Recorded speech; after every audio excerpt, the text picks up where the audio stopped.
الحمد لله. اللهم صل على محمد وعلى آل محمد. النية في الصيام. النبي صلى الله عليه وسلم يقول: إنما الأعمال بالنيات وإنما لكل امرئ ما نوى.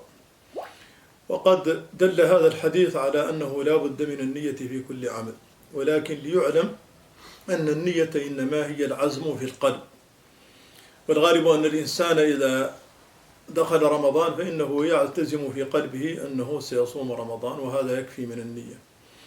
وإذا اعتزم ذلك لرمضان كله فلا يحتاج إلى تجديد النية كل ليلة.